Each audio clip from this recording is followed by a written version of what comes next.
The call came at 12:17 a.m. I remember the time because the phone rang so suddenly it pulled me out of a deep sleep. At 73, you don't expect midnight calls to bring anything good. And when I saw my oldest son's name on the screen, my stomach tightened. He never calls that late. Never. I answered, half awake, ready to ask what was wrong. But he didn't explain. His voice was low, tight, the way a man sounds when something has already gone too far to fix. "Dad, listen to me carefully. Don't ask questions. Don't turn on the lights. Just go to the attic and stay there." I sat on the edge of the mattress, my heart hammering against my ribs. I've lived in this house in Omaha for 34 years.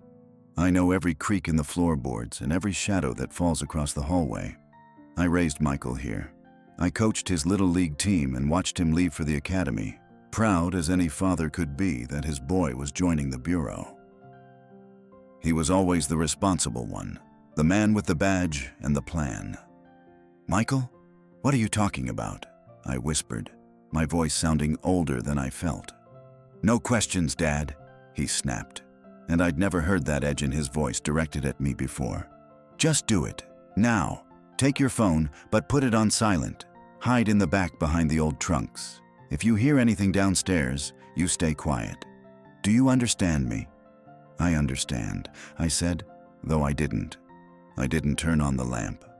I moved through the dark by memory, my hand sliding along the cold wallpaper of the hallway. The air in the house felt different, heavier, like the atmosphere before a tornado hits the plains. I reached the pull-down stairs to the attic and moved as slowly as my joints would allow, trying not to let the spring groan. Once I was up there, the smell of old cedar and dust filled my lungs. I crawled toward the back, past the boxes of Michael's old school papers and his mother's sewing kits. I sat on the rough plywood floor, my breath coming in short, shallow hitches. I looked at my phone. The screen was dark. I waited. For 10 minutes, there was nothing but the sound of the wind rattling the shingles. Then, I heard it. A car door closing out on the street. It wasn't a heavy slam. It was the soft, muffled click of someone trying to be discreet. I leaned my head against the attic floor, my ear pressed to the wood, and heard the distinct metallic scrape of a key sliding into my front door. I stayed frozen in the dark, my lungs burning as I tried to keep my breathing silent. That click of the lock sent a chill through me that had nothing to do with the drafty attic air. I'm 73 years old, and I've never once left my front door unlocked at night. But more importantly, only 3 people have a key to this house: me, Michael, and my younger son, David. David has always been the restless one. While Michael was climbing the ladder at the FBI, David was bouncing between cities and investment opportunities that never quite panned out. I've bailed him out more times than I care to admit, dipping into my savings because a father doesn't just let his youngest sink. I gave him everything I had, thinking I was helping him find his footing. Downstairs, the floorboards in the foyer groaned. It was a familiar sound, the one right by the coat closet. I heard footsteps, heavy, deliberate. This wasn't a burglar looking for silver. A burglar would be fast, nervous. These steps moved with a strange kind of confidence, heading straight toward the kitchen. My phone vibrated in my hand, the light shielded by my palm. It was a text from Michael. "Is anyone there yet?" I typed back with shaking fingers. "Someone just came in. They used a key." There was no reply for a long minute. Then, "Stay down. Don't look at them." I'm 10 minutes out. Below me, I heard the sound of drawers being pulled open. Not the silverware drawer, but the deep one where I keep my old files and the spare keys to the garage. Then, a voice drifted up through the floorboards. It was muffled, but I'd know that cadence anywhere. It was David. He wasn't alone. "It's not here," David whispered, his voice sounding tight and desperate. "He keeps everything in the safe in the study. I told you, we just need the paperwork." "Then find the code, Dave," another voice replied, a man I didn't recognize, his tone sharp and cold. You said the old man would be asleep. If he wakes up, this gets a lot messier for you. I felt a wave of nausea. My own son was downstairs, in the house I raised him in, talking about me like I was an obstacle to be managed. I looked at the attic door, the thin piece of wood separating me from the boy I'd once carried on my shoulders. I realized then that the danger Michael was warning me about wasn't coming from the outside. It was already inside. A moment later, the footsteps left the kitchen and began moving toward the stairs, straight toward the hallway that leads to my bedroom and the attic access. The footsteps stopped directly beneath the attic hatch. I held my breath, my heart thumping so hard I feared they could hear it through the ceiling. I thought about all those years I spent working as an engineer, building things to last, thinking I was doing the same with my family. I raised David. I gave him everything I had, just like I did for Michael. And now, he was standing in my hallway with a stranger, talking about me as if I were already a ghost. "The old man's door's closed," the stranger whispered. "Go in and check. If he's in there, make sure he stays there." I heard my bedroom door creak open. Silence followed. A long, agonizing stretch where I imagined David standing over my empty bed, realizing I wasn't there. My hand cramped from gripping the phone. I kept thinking of the time I'd packed his school lunches, the time I'd coached his teams, and how I'd always been the one to fix things when he broke them. I realize now that some things can't be fixed with a toolbox or a checkbook. "He's not here," David called out, his voice rising with a frantic edge. "The bed is made. His phone isn't on the nightstand." "He's in the house, Dave. The car's in the driveway," the other man snapped. "Find him. He probably heard us." The heavy thud of footsteps began to move rapidly through the upper floor. They checked the guest room, the bathroom, the linen closet. Each door slam echoed like a gavel in a courtroom. I crawled further back into the shadows of the attic, hiding behind a stack of old trunks. My knee hit a box of Michael's old FBI Academy gear, and the metal hinges gave a small, sharp click. The house went dead silent. "Did you hear that?" the stranger asked. "It came from above," David whispered. I looked at the attic hatch. I could see the faint outline of it in the dark. Suddenly, the wooden door shuddered as someone pushed against it from below. They were trying to come up. My phone vibrated again. It was Michael. "Dad, whatever you do, do not come out. I'm pulling onto the street now. There are things about David you don't know." The hatch creaked open 3 inches, and a sliver of light from the hallway cut through the dusty air of my hiding place. I saw a hand reach through the opening, a hand with a familiar scar on the thumb from a fishing trip we took 20 years ago. It was David. "Dad!" he called out, his voice trembling. "I know you're up there. Please, just come down. We just need the papers for the property in Arizona. It's for my business, Dad." It's the only way out. I stared at that hand, remembering how I'd held it when he was a toddler. Behind him, the stranger's voice growled, "Get up there and get him, or I will." I sat paralyzed in the darkness as the attic hatch groaned under David's weight. I remembered a dinner in 2023 when he had pushed papers in front of me, calling it a formality. I had signed because he was my son. Now, listening to his frantic breathing, I realized the business he was trying to save was likely built on the same lies he had used to drain my savings. "Dad, please," David pleaded, his head now rising above the floor level. "It's about the debt. They're going to take everything if I don't settle this tonight." I didn't answer. I thought about how I had worked 39 years for my life in this house, building my savings slowly and honestly. I looked at the dark silhouette of my son and felt something shift in me, something colder.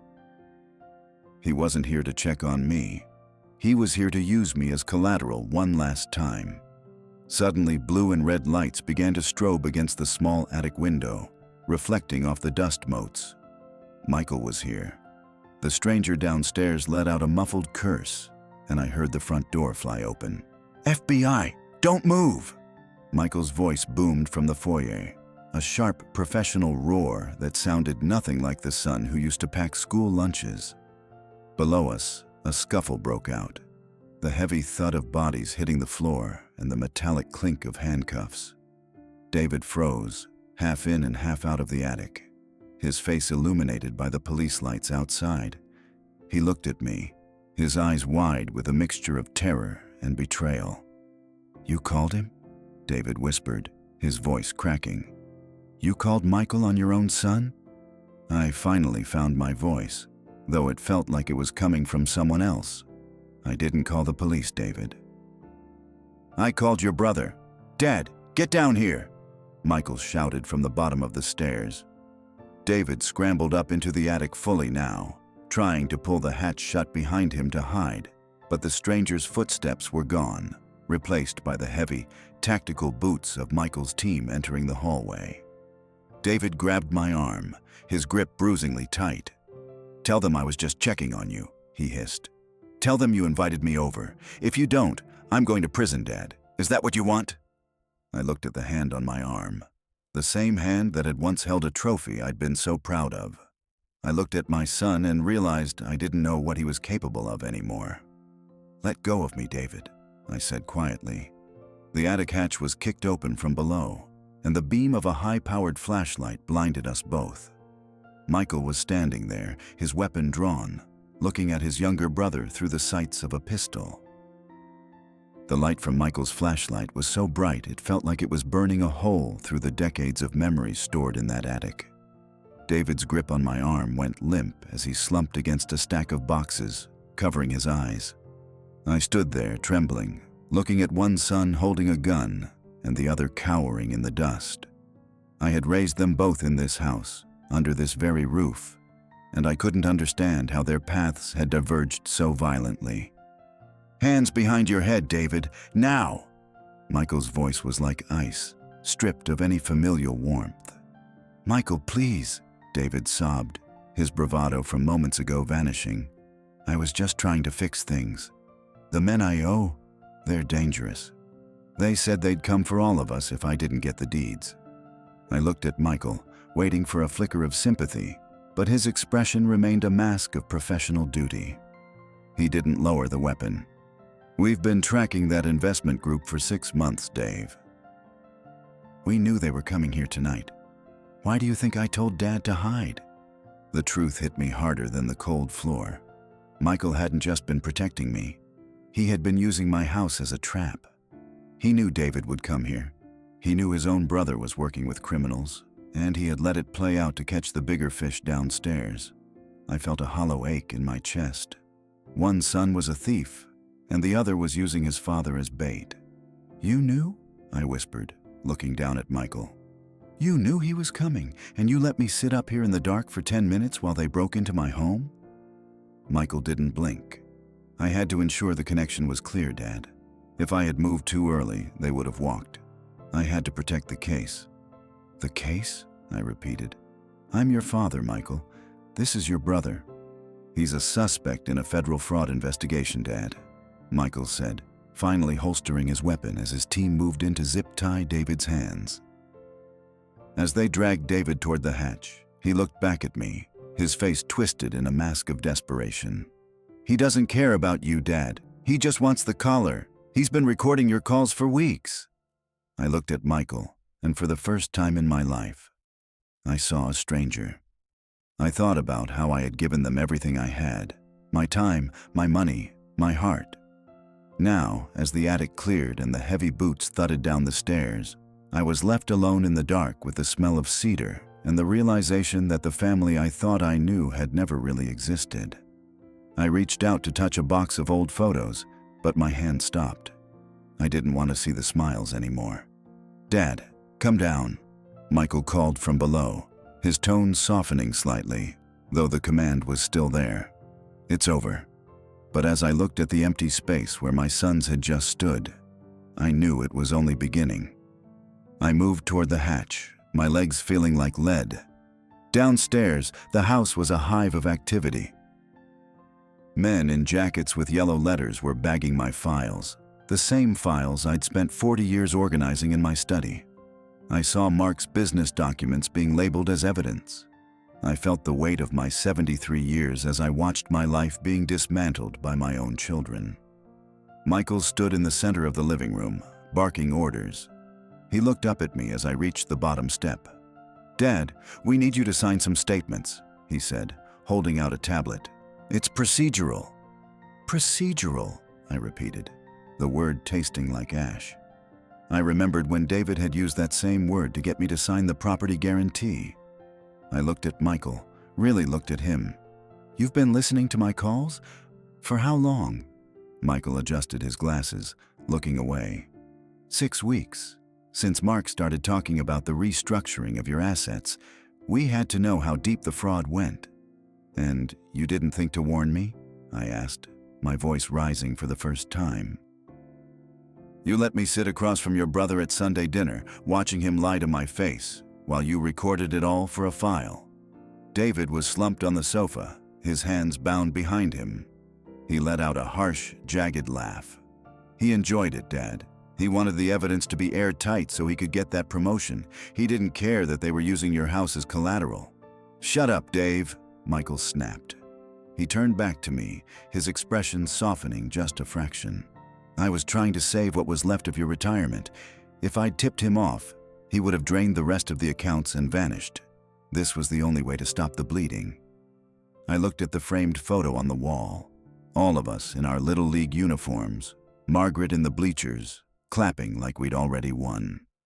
I thought about the 2015 Chateau Margaux we'd shared at Marcus's house, the $200 bottles of wine bought with money that wasn't theirs. I realized that I had raised men who saw the world only in terms of leverage and liability. "You both used me," I said, the realization settling into my bones like the Ohio winter. "One used my name for money, and the other used my fear for a career." Michael reached for my arm, but I pulled away. "Dad, don't make this bigger than it is," he said. I looked at him, the son who worked for the FBI, and I saw the same entitlement that had driven David to forgery. "You're going to arrest him now? In my house?" "It's already done, Dad," Michael said, his voice turning professional again. "The transport is outside. We have everything we need." As they led David toward the door, he tripped, his shoulder hitting the wall right where he'd left a dent with his first trophy decades ago. He didn't look back this time. Michael stayed behind, his team clearing out the last of the boxes, leaving me in a house that was no longer a home, but a crime scene. The sun began to crawl over the horizon, casting a cold gray light across the living room in Omaha. Michael's team had finished their work, leaving behind a silence so heavy it made the walls feel like they were closing in. My oldest son stood by the front door, his tactical vest over his shoulder, looking at me with a tired, expectant expression. He didn't apologize for the trap or the recording. He just checked his watch and said he'd call me from the office once the initial processing was complete. I didn't answer him. I walked past the empty spaces on my shelves where my files used to be and sat at the kitchen table. I thought about the 34 years I'd spent in this house, the 39 years I'd worked for the city, and the thousands of school lunches I'd packed for boys who eventually used my name as a bargaining chip. I had raised them to be honest men, yet here I was, 73 years old, sitting in the wreckage of a family built on leverage and lies. "I'll have a patrol car stay on the street for a few hours," Michael said, his hand on the doorknob. "Just in case." "Don't bother," I said quietly, not looking up from the worn grain of the wood. He lingered for a moment, perhaps waiting for me to tell him he'd done the right thing, or perhaps realizing that in catching his brother, he'd lost his father too. Then the door clicked shut. I heard his car pull away, the sound fading until there was nothing left but the hum of the refrigerator. I stood up and walked to the hallway, looking at the dent in the wall from David's trophy. I didn't feel anger anymore, just a hollow, exhausting cold. I went to the closet, pulled out a fresh roll of tape, and began to pack a small bag with a few things the FBI hadn't labeled as evidence. I wasn't going to the attic, and I wasn't waiting for a phone call. I turned off the kitchen light, walked out to my car, and drove toward the edge of town where the city lights ended and the open plains began. I didn't have a plan, and for the first time in 53 years, I didn't have a family to fix. I just drove. If this story meant something to you, subscribe, There's more to come.